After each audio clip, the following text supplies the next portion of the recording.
Apat na mga persons of interest ang tinukay ng Cotabato City PNP na sangkot sa pagbaril na nagresulta sa pagkasawi ng SK chairman ng Barangay Poblasyon 5 at kapatid nito habang sakay ng kanilang sasakyan nitong nakaraang linggo. Sinabi ni Cotabato City PNP spokesperson Lieutenant Rochelle Evangelista, ang apat ay sakay ng dalawang XRM motorcycle at natukoy sila dahil na rin sa kuha ng CCTV camera sa crime scene.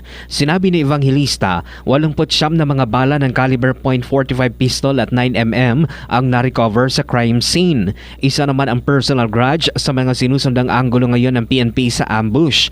Patuloy pang nangangalap ng dagdag na mga kuha ng CCTV footages ang PNP para tuluyang ma-identify ang apat na mga suspect na nakasuot ng face mask at jacket nang gawin ang ambush. Isa sa kanila ay sugatan nang makabarilan nito ang isang patrolman ng Police Station 1 na agad rumisponde. Ligtas naman ang pulis at sasailalim sa operasyon matapos tamaan sa kanyang paa.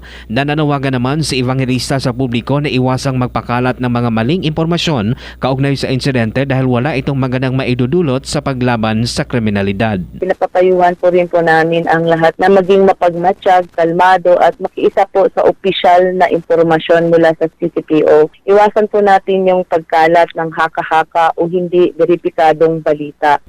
Mark Antonitayco, NDBC Bida Balita.